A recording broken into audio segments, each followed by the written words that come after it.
Praise the Lord. യെശയ്യാ പ്രവചനം 43 അധ്യായം 10 വാക്യം.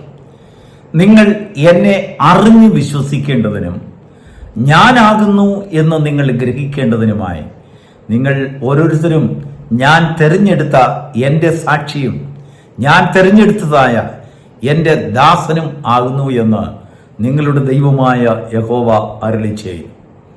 ദൈവത്തിന് സ്തോത്രം.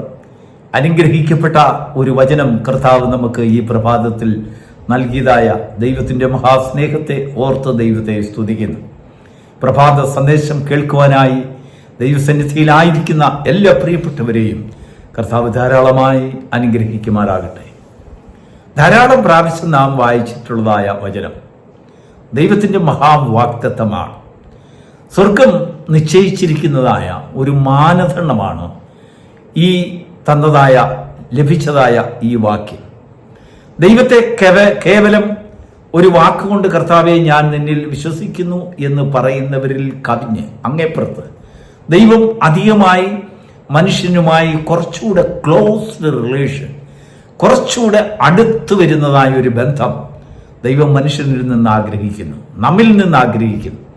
അതുകൊണ്ട് ദൈവം പറയുകയാണ്, നിങ്ങൾ കേവലം ഒരനുഭവമില്ലാതെ നിങ്ങൾ എന്നെ വിശ്വസിക്കുന്നു എന്ന് പറയുമ്പോൾ കഷ്ടങ്ങളുടെയും പ്രയാസങ്ങളുടെയും അനേക പരിശോധനകളുടെയും മുൻപിൽ നിങ്ങൾ എന്നെ തള്ളിപ്പറയും, വിട്ടുപോകും. നിങ്ങൾക്ക് എന്നെ കൊണ്ട് ആവശ്യമില്ല എന്ന് പറയും. എൻ്റെ സാന്നിധ്യത്തിൻ്റെ കനം നിങ്ങൾക്കൊരു കേട്ടുകേഴ്വി മാത്രമേ ഉള്ളൂ. ആ കേട്ടുകേഴ്വിയിൽ നിങ്ങൾ ഉറച്ചു നിൽക്കണമെന്നില്ല. അതുകൊണ്ട് ഞാൻ നിങ്ങളെക്കുറിച്ച് ഉദ്ദേശിക്കുന്നതായ കാര്യം നിങ്ങൾ എന്നെ നന്നായിട്ട് അറിയണം. ഞാനാകുന്നു എന്ന് നിങ്ങൾ നന്നായി ഗ്രഹിക്കണം. അതിനെന്താണ് ദൈവം ചെയ്യുന്നത്? അതേ അധ്യായത്തിൻ്റെ യെശയ്യാ പ്രവചനം 43 അധ്യായത്തിൻ്റെ 2 വാക്യത്തിലേക്ക് നമ്മുടെ ശ്രദ്ധയൊന്ന് കൊണ്ടുവരാം. ദൈവം യാക്കോബിനോട് പറയുകയാണ്, നീ വെള്ളത്തിൽ കൂടി കടക്കുമ്പോൾ അത് നിന്നെ ഒടുക്കിക്കളയുകയില്ല. നദിയിൽ കൂടി കടക്കുമ്പോൾ അത് നിന്റെ മേലെ കവിഞ്ഞൊഴുകുകയില്ല. നീ അഗ്നിയിൽ കൂടെ കടക്കുമ്പോൾ അത് നിന്നെ ദഹിപ്പിക്കുകയില്ല. ദൈവത്തിന് സ്തോത്രം. ഈ 2-3 കാര്യങ്ങൾ കൊണ്ട് ദൈവം നിന്നോടുകൂടി ഉണ്ടെന്നും ഇവയിന്മേലെല്ലാം ദൈവത്തിന് ചില അധികാരങ്ങൾ ഉണ്ടെന്നുമുള്ളതായ ഒരു ബോധ്യം നിന്റെ മനസ്സിൽ വരും. അതുകൊണ്ട് തീർച്ചയായിട്ടും ദൈവത്തിൽ വിശ്വസിക്കുന്ന ജനത്തെ ദൈവം വെള്ളത്തിൽ കൂടെയും നദിയിൽ കൂടെയും അഗ്നിയിൽ കൂടെയും കടത്തിക്കൊണ്ടുപോകും. അവയെ ഒഴിഞ്ഞു പോകുവാൻ ദൈവം ആഗ്രഹിക്കുന്നില്ല. ദൈവത്തിന് സ്തോത്രം. ഒരു വലിയ കമ്പനിയിൽ നമുക്കൊരു ജോലിയുടെ ഒരു ഓപ്പർച്യൂണിറ്റി നമുക്ക് വന്നാൽ ആ കമ്പനിയിൽ ഉദ്യോഗാർത്ഥികളെ തിരഞ്ഞെടുക്കുന്നതായ ആ സുപ്രീം, അതിൻ്റെ ഏറ്റവും ഉയർന്ന ഉന്നത ഉദ്യോഗസ്ഥനെ നമുക്ക് പരിചയവും അദ്ദേഹത്തിൻ്റെ ഒരു റെക്കമെൻഡേഷനും നമുക്കുണ്ടെങ്കിൽ നമ്മുടെ മനസ്സിൽ എന്താണ് ചിന്തിക്കുക? ഇന്റർവ്യൂ കൊണ്ടൊന്നും കാര്യമില്ല, ഇന്റർവ്യൂ ഇല്ലെങ്കിലും എനിക്ക് ജോലി കിട്ടും, എനിക്ക് ഇന്ന ആള് എനിക്ക് വേണ്ടി റെക്കമെൻഡ് ചെയ്യുവാനുണ്ട് എന്നുള്ളതായ ഒരു മനസ്സിലെ ചിന്ത നമ്മുടെ ഹൃദയത്തിൽ ഉണ്ടാകും. എന്നാൽ അങ്ങനെ ഒരു ഇന്റർവ്യൂ പാസ്സാകാതെ, ഒരു പരീക്ഷ പാസ്സാകാതെ ആ കമ്പനിയിൽ നാം ജോലിക്ക് കയറിയെന്നിരിക്കും. ആ കമ്പനിക്ക് വേണ്ടി കാര്യമായ ഒരു പ്രയോജനകരമായ കാര്യങ്ങളും നമുക്കവിടെ കാഴ്ചവെക്കുവാൻ സാധിക്കുകയില്ല. കാരണം നമ്മൾ അതിന് യോഗ്യത നേടിയല്ല വരുന്നതെന്നുള്ളതായ ഒരു പരമാർത്ഥത അവിടെ നിലനിൽക്കുന്നു. ആ കമ്പനിയോട് നമുക്ക് നല്ലൊരു ഒരു കടപ്പാടുണ്ടാകുകയില്ല. നമുക്ക് ലഭിച്ച ജോലിയുടെ ഒരു കനത്തെക്കുറിച്ച് നമുക്കൊരു ധാരണയുണ്ടാകുകയില്ല. ദൈവത്തിന് സ്തോത്രം. എന്നാൽ ദൈവത്തെ അറിയുന്ന ജനത്തിന് ദൈവത്തെക്കുറിച്ച് നല്ല അറിവുണ്ടായിരിക്കണം. ദൈവം ആരെന്ന് അവൻ ഗ്രഹിക്കണം. അവൻ്റെ കഴിവെന്താണ്? അവൻ്റെ സാന്നിധ്യത്തിൻ്റെ പ്രയോജനം എന്താണ്? എന്നെ അറിഞ്ഞ് വിശ്വസിക്കുന്ന ഒരു കൂട്ടം ജനങ്ങൾ ഭൂമിയിൽ ഉണ്ടാകണമെന്ന് ദൈവം ആഗ്രഹിക്കുന്നു. അത് ദൈവത്തിൻ്റെ നിലപാടാണ്. ദൈവം മനുഷ്യനുമായിട്ടുള്ളതായ ബന്ധത്തിൽ ദൈവം വച്ചിരിക്കുന്നതായ മാനദണ്ഡമാണ്. എന്നിൽ വിശ്വസിക്കുന്നവൻ ഞാൻ ആരെന്ന് അവൻ അറിയണം. ദൈവത്തിന് സ്തോത്രം. ഞാൻ അവനോട് കൂടെ ഉണ്ടെന്ന് അവർ ഗ്രഹിക്കുമ്പോൾ എൻ്റെ സാന്നിധ്യത്തിൻ്റെ ബലം എന്തെല്ലാം കാര്യങ്ങൾ അവൻ്റെ ജീവിതത്തിൽ പ്രയോജനകരമായി വരുന്നു എന്ന് അവൻ തീർച്ചയായിട്ടും ഗ്രഹിക്കണം. അതുകൊണ്ട് നമ്മെ ദൈവം വെള്ളത്തിൽ കൂടെ കടക്കുമാറാക്കുന്നു. വെള്ളത്തിൽ കൂടെ കടക്കുമാറാക്കുമ്പോൾ ആ വെള്ളം നമ്മെ സംഹരിച്ചു കളയാതിരിക്കേണ്ടതിന് നാം ആ വെള്ളത്തിലായിരിക്കുമ്പോൾ തന്നെ ആ വെള്ളത്തിന്മേലുള്ള അധികാരം ദൈവം നമുക്ക് വെളിപ്പെടുത്തി കാണിക്കുന്നു. നാം നദിയിൽ കൂടി കടക്കുമ്പോൾ ആ നദിയിലെ ഒഴുക്കിന് ദൈവത്തിന് ചില അധികാരങ്ങളുണ്ട് എന്ന് നമ്മെ കാണിക്കേണ്ടതിന് വേണ്ടി ദൈവം നമ്മെ ആ നദിയിൽ നിർത്തിക്കൊണ്ട് തന്നെ ദൈവത്തിന്റെ പരമാധികാരത്തെ ദൈവം അവിടെ വെളിപ്പെടുത്തി കാണിക്കുന്നു.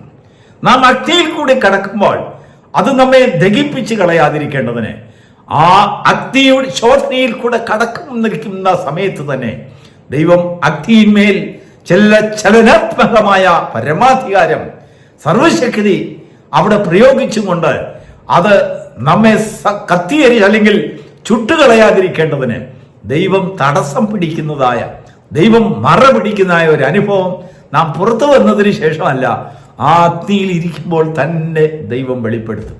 ദൈവത്തിന് സ്തോത്രം. അങ്ങനെയാണ് ദൈവം മനുഷ്യനെ, അവർക്ക് ദൈവത്തെ മനുഷ്യനോട് ദൈവം പരിചയപ്പെടുത്തി കൊടുക്കുന്നത്. ദൈവത്തിന്റെ ആത്മാവീയ പ്രഭാതത്തിൽ നമ്മോട് പറഞ്ഞതായ വാക്യം നമ്മൾ പ്രത്യേകമായി ഒന്ന് ശ്രദ്ധിച്ചു നോക്കൂ.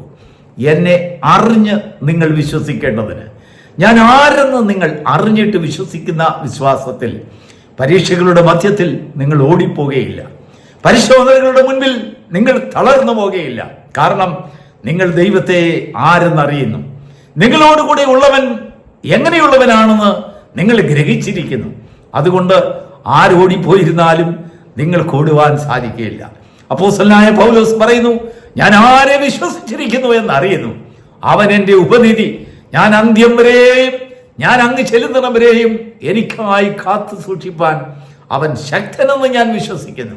അതിനുശേഷം ഫിലിപ്പിയ സഭയോട് അപ്പോസ്തലനായ പൗലോസ് പറയാണ്, ഒരു ശക്തനായവനിൽ നിന്ന് ഞാൻ അവനാൽ പിടിക്കപ്പെട്ടിരിക്കുന്നു, എനിക്കിനിയും ഓടുവാൻ കഴിയുകയില്ല, എനിക്കും അവനെ പിടിക്കുവാൻ കഴിയുമോ എന്ന് വിചാരിച്ചുകൊണ്ട് എൻ്റെ പിൻപിലുള്ളതെല്ലാം ഞാൻ മറന്നുകൊണ്ട് ആ ശക്തനായവന്റെ ആ പിടിയിലേക്ക് എനിക്കും കൂടെ കടന്നു ചെല്ലുവാൻ, അവനെ ഒന്ന് തൊടുവാൻ, അവനെ പിടിക്കുവാൻ തക്കവണ്ണം ഞാനും മുൻപോട്ട് ഓടുകയാണ്.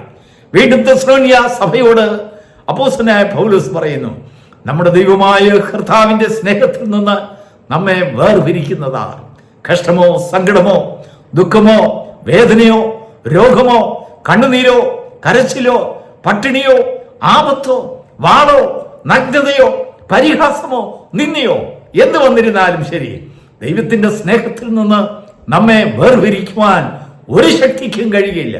കാരണം ഈ ലോകത്തിലെ ശക്തികൾ മുഴുവനും നമുക്ക് താൽക്കാലികമായ സംരക്ഷണം ഒരുക്കുന്നതാണ്. എന്നാൽ ദൈവത്തിന്റെ ശക്തി നമ്മളിൽ വ്യാപരിക്കുമ്പോൾ, ദൈവം ആരെന്ന് നമ്മൾ ഗ്രഹിക്കുമ്പോൾ, ആ സ്നേഹം നമ്മെ മുറ്റുമായി ദൈവത്തിന്റെ സ്നേഹത്തിൽ നിമഗ്നരാക്കി തീർക്കുന്നു, നമ്മെ മുക്കിക്കളയുന്നു, നമ്മെ പിടിച്ചടക്കുന്നു. നാം പോകുന്നിടത്തൊക്കെയും നമ്മോട് കൂടെ വരുന്നു. അവൻ ആരെന്നറിഞ്ഞ് അവനെ വിശ്വസിക്കുവാനുള്ളതായ ഒരു ഭാഗ്യം ആർക്ക് ലഭിച്ചിരിക്കുന്നു, അവർ പരീക്ഷയിൽ തളർന്നു പോകുകയില്ല, അവർ പരിശോധനയിൽ അവർ മുടിഞ്ഞു പോകുകയില്ല, അല്ലെങ്കിൽ അവർ പിന്തള്ളപ്പെട്ടു പോകുകയില്ല. അവരുടെ ലക്ഷ്യത്തിലേക്ക് ഓടുന്നതായ ഒരു ഓട്ടം, അവരുടെ ജീവിതത്തിൽ ആരംഭിച്ചതായ ഓട്ടത്തിന്റെ ഒരു മികവ് അവരുടെ ജീവിതത്തിൽ കൈവരിക്കുവാൻ അവർക്ക് സാധ്യമാകുന്നു. പ്രിയപ്പെട്ട ദൈവത്തിന്റെ മക്കളെ, നീ എവിടെയാകുന്നു, എങ്ങനെയാകുന്നു ഓടുന്നതെന്ന് ദൈവത്തിന് പ്രശ്നമല്ല. പക്ഷെങ്കിൽ നീ ഓടുന്ന ഓട്ടത്തിലെ പരിശോധനകൾ ദൈവത്തിൽ വിശ്വസിച്ചുകൊണ്ടുള്ളതായ ഒരോട്ടമായിരിക്കണം. നീ കടന്നു പോകുന്നതായ പാതകളിലെ അഗ്നി പരിശോധനയിൽ ദൈവം ആരെന്നും ദൈവത്തിന്റെ സാന്നിധ്യം നിന്നോടുകൂടെ ഉണ്ടെന്നുമുള്ളതായ ഒരു ഉറപ്പ് നിന്റെ ജീവിതത്തിൽ വരുത്തുമ്പോൾ ദൈവം പറയാണ്, അങ്ങനെ നിങ്ങൾ വിശ്വസിച്ച് ഞാൻ ആരെന്നറിഞ്ഞ് നിങ്ങൾ എന്നെ വിശ്വസിക്കുമ്പോൾ നിങ്ങൾക്ക് എൻ്റെ സാക്ഷികളാകുവാൻ കഴിയുന്നു, നിങ്ങൾക്ക് എൻ്റെ ദാസനാകുവാൻ കഴിയുന്നു, ഞാൻ പറയുന്നതിനെ അനുസരിക്കുവാൻ നിങ്ങൾക്ക് സാധിക്കുന്നു, എന്നെ യജമാനൻ എന്ന് വിളിക്കുവാൻ നിങ്ങൾക്ക് ഭാഗ്യം വരുന്നു, നിങ്ങളെ എൻ്റെ ദാസനെന്ന് എനിക്ക് സംബോധന ചെയ്യുവാൻ, മറ്റുള്ളവരുടെ മുൻപിൽ നിങ്ങൾ എന്നെ അനുസരിക്കുന്നവരെന്ന് സംബോധന ചെയ്യുവാൻ എനിക്കൊരു മടിയുമില്ല എന്ന് ദൈവം പറയുന്നു.